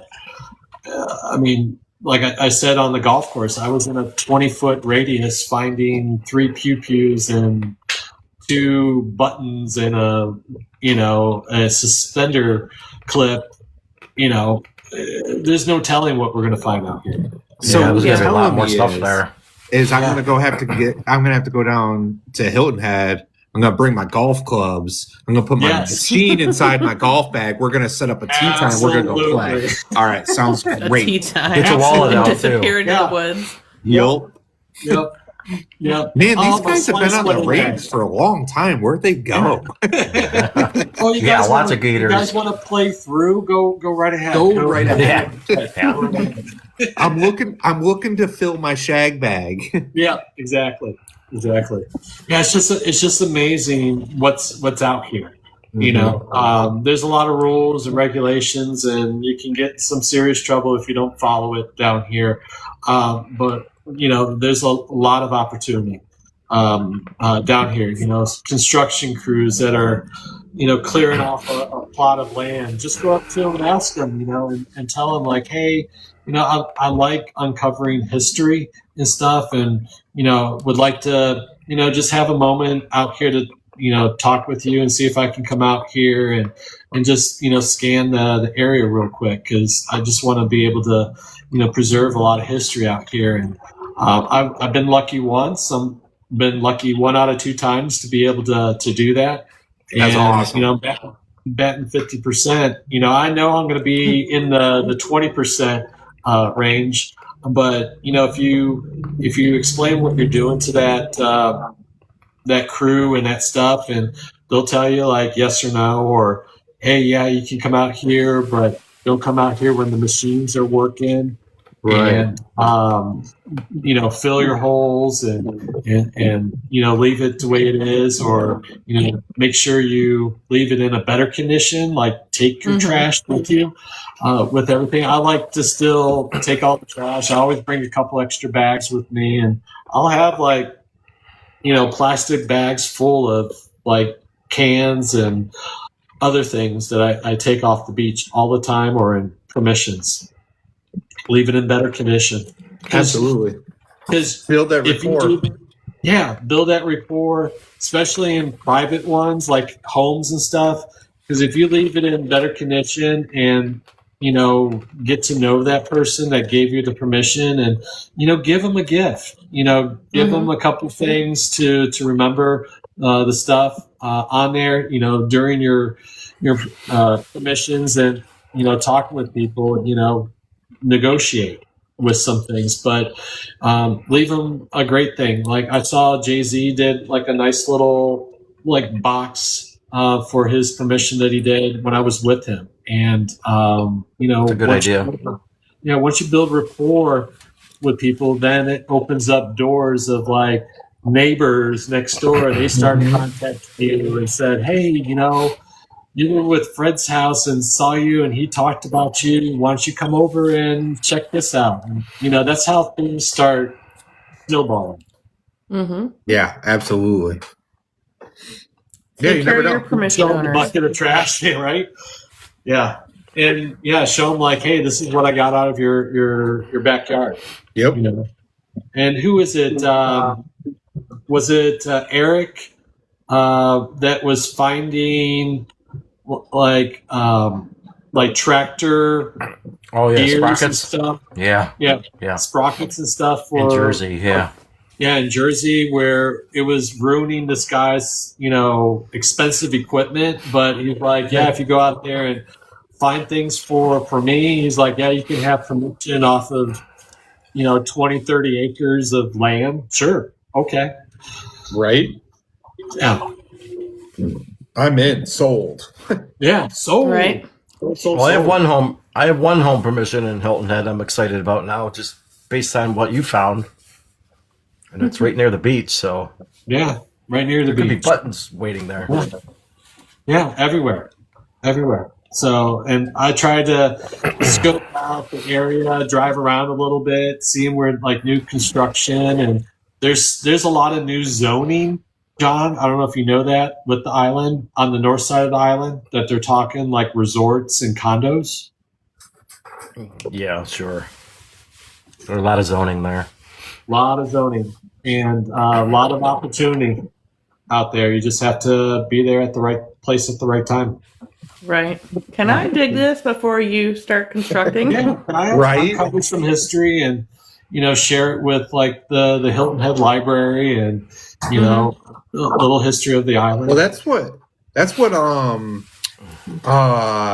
oh my gosh, Stephen Allen does. Stephen Allen will do that too. Like when they're going and building like a new supermarket or something, he's out there asking the construction guys, can I go detect this before you guys start building concrete? Well, it's lost if it's lost if you don't get to it. Exactly.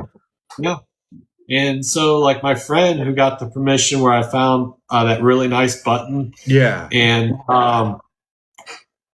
it's in a supermarket area. Like there's a gas station right across the street. There's a Wendy's. Really? There's an eye doctor place like 60 feet from this area. And then there's all kinds of other plotted land that's undeveloped all around there with for sale signs and stuff. I'm like, I can't wait. Yeah, right. I can't wait. Mm-hmm. Yeah. I can't Gives wait. you something to look forward to. Yeah. Yep. I think it's time to go take a trip to Hilton Head. Yep. Come on down. John, when we going, John? Yeah. You got a great restaurant to come visit as well. Absolutely. Like I said, you had me sold at buffet. Yeah. This summer or early fall, so I'm coming. Yeah. So, who's still in here? You guys want to do a contest? Because little dirt digger, is it Emily? Is it Emily? Yeah. Like, I thought that contest would be absolutely perfect. For her to go out there. I love it. And I love giving back to the community. I do, the Ronald McDonald Foundation with charity. I do the pool tabs and stuff. But I want to give back more to like the fans and stuff that are out there. So like what Emily did with hers, like I want to do the same thing with a live. So like anything that I find out there on a particular live will be given and shipped. Oh, great idea. I love it. Love it. Yeah. How do you want to do it? I'll write down how many people are in here. 38. 38. All right, I'll write down what's easier for you guys to track, a state or a number. It don't matter, either or. Yeah, Brad's already doing.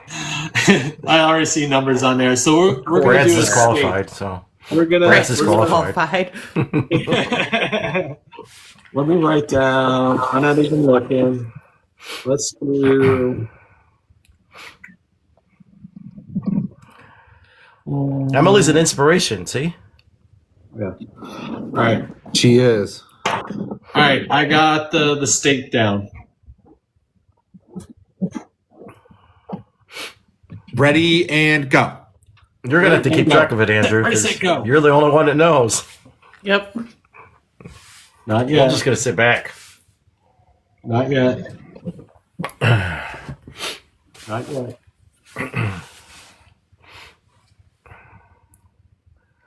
Not yet.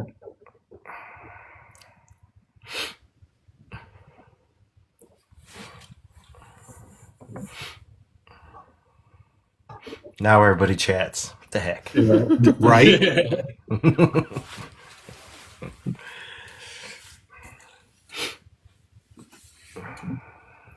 Not yet. I did mention. I saw Lenny. I saw Relic 965. I did mention this place in the live.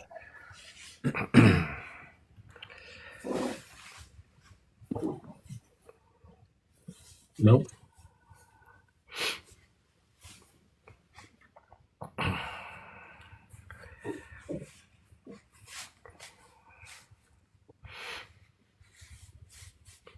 Oh, come on, guys. Hey, we got one. We got one. Woohoo. We got a winner. Can you read that? Mm-hmm. Is that IL? IL. Yeah, he said he was in Chicago for a little bit. Yep. Mr. Mac Detecting. Congratulations, sir. Congratulations, Mark. Heck yeah, Mark. Way to go. Yeah. Yeah, so, yeah, absolutely. Yeah. I see that, yeah. So, yeah, Mark, I'll let me know when you're available and when I'm available, and then we'll start the live, and then whatever I find in that live will be yours, and I'll ship it to you. So it could be something absolutely crazy, and maybe silver or gold or platinum. Yeah, who knows? Or it could be a bunch of tent stakes and pull tabs. Well, I don't know. You have a pretty good track record, though. What's your count right now in between finding gold rings? What's your count on pull tabs? Are you close to 100? Oh yeah, like there you go. I probably, on average, between the gold ring and a pull tab, it's like 100 pull tabs or 120 pull tabs to a gold ring. He's getting close, Mac. You're good. Mm-hmm. Yeah. So yeah, congratulations, Mark. Yeah, that'll be fun. That'll be fun to go out there because you just never know what you're going to find out there. We'll take those pull tabs too. Absolutely. Yeah, I don't know if you guys know, like Mark did a great thing like last year With some of the detectives out here, any pool tabs that we're collecting, we're going to be doing a donation, I think, in June to the Ronald McDonald House out there. I know he does. I did in December as well. I found the amount of change from July to December. We made a donation to the Ronald McDonald House for $155, and just awesome. Modern day change that we find out there. That's cool. Charity that's near and dear to my heart, just like it is Mark's.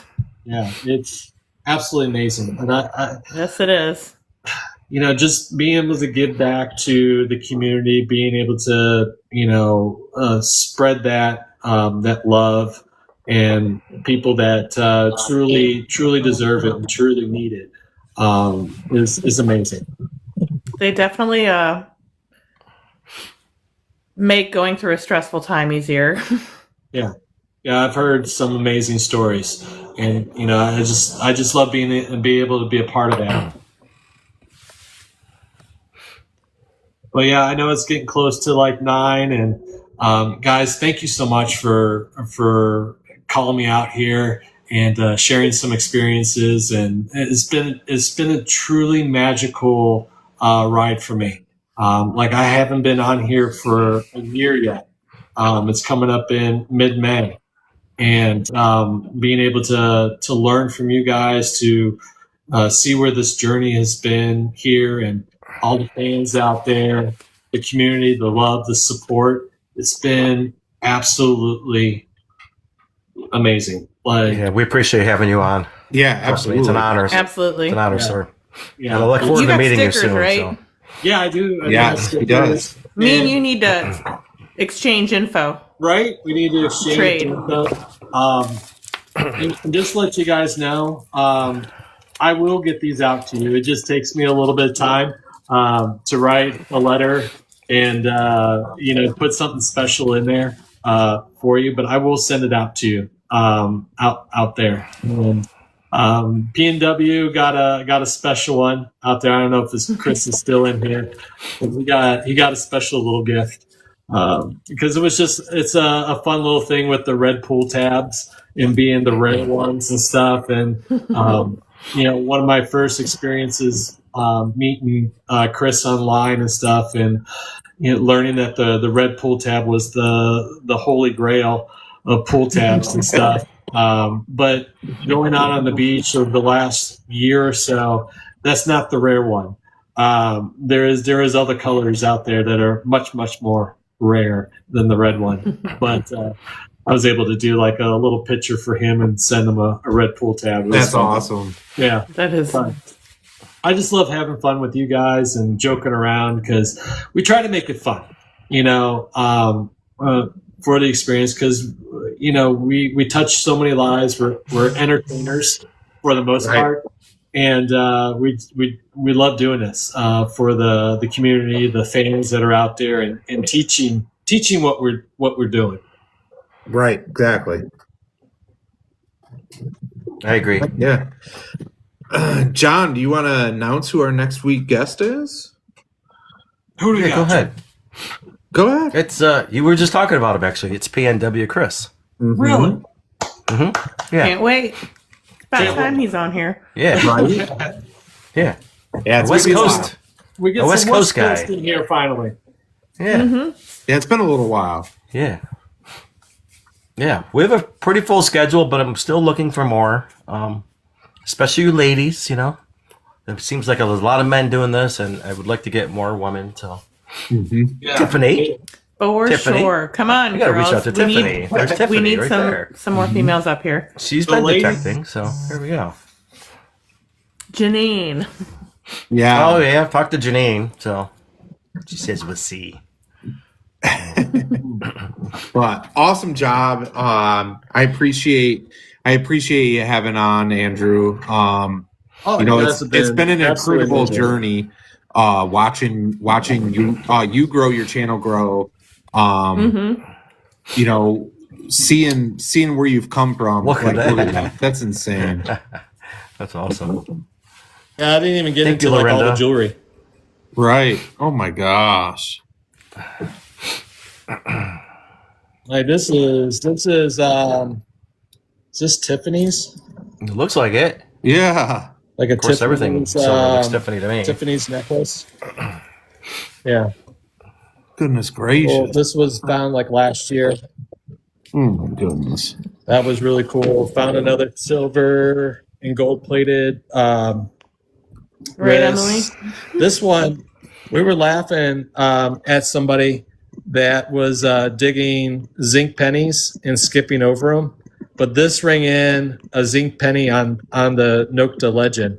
And this is just an older silver pendant, a 950 from Jerusalem.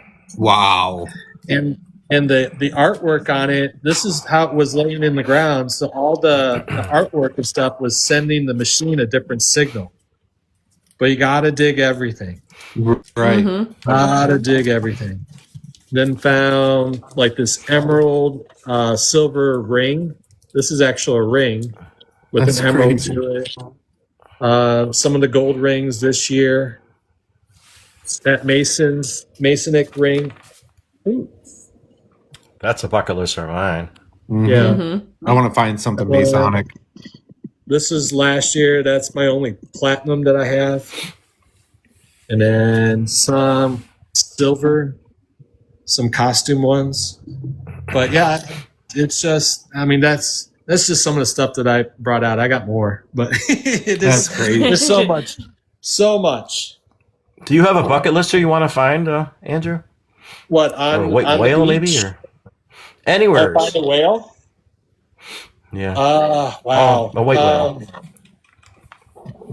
I don't know. I mean, there's so much stuff out there. Yeah, So, Megalodon too. There you go. you know, and my list, especially on the relic side of things, is just. I mean, I found a KG1 out there. You know, something that's 300 years old. You know, I'll be tickled to death when I find my first mercury dime, my first barber. Oh, I was too when I found my first mercury dime. I still have yet to find that. Yeah. Really? Yeah. Come on, Randrew. Find a $30,000 ring. Yeah. I mean, that $15,000 one was epic. Yeah, I'm sure. There's just so much to uncover. You know, it's crazy. But I'll bring you guys for the ride, and you'll see videos of it. Wait. Yeah. It'll happen. Yeah, it'll happen. Mm-hmm. Yeah, I'd love to find a real. You know, I would probably say I'd probably be more tickled by a real, finding one of those, and then a megalodon shark tooth, a full one. I found bits and parts of it, but I want to see find a full one. Yeah, that'd be cool. Thank you, Kim. Mommy shark. Do. Yeah, awesome. that ring that she found like a couple days ago was pretty epic. Yeah. Yeah, it was pretty. Yeah. So yeah, I mean, maybe have an opportunity to get down to Florida and find something really cool on the beach down there. You know. Yeah, so that's sweet. You know, around here, finding a breastplate or a U.S. Plate or something like that down here would be amazing. You're definitely in the area to be able to find that. That's for sure. For sure. Yeah. But then again, you can quite literally find anything anywhere. It's just a matter of getting your coil over it. That's it. Yep. You just got to get out there and dig. Got to get out there and just explore. Learn your machine. You know, I was talking to a guy that I ring rescued for a couple of weeks ago. He bought a machine, and he was so frustrated with it. He told me, he's like, I'll pay you to come over, and then if you find the ring, you could have my metal detector. I'm like, oh, you don't have to do that. He's like, no, I'm frustrated with it. I just don't want to do it. And I found his wife's ring for him and got another metal detector out of it. Oh, jeez. Yeah. Goodness. Yeah. Heck yeah. What a great show. Thank you, guys, for all the gifts and the likes, and thank you for tuning in. Don't forget that this will be put up on YouTube, and it'll be on there by tomorrow. So that way, if you guys missed it, it will be there forever to be able to see it. So fantastic. Yep. I'm on YouTube as well. You can find me on EggXchange or EggXchange out there on YouTube too. So build it up a little bit. Thank you, Alexa, for making the promo videos. Thank you, Robin, Alexa, for modding for us, getting all the super mod stuff done. You guys make it a lot easier for us up here. Appreciate the 11.7K likes and all the gifts. You guys are amazing. So until next week, we shall see you all again. Have a good night. Thanks for everything, guys. Good night, guys. Peace, guys.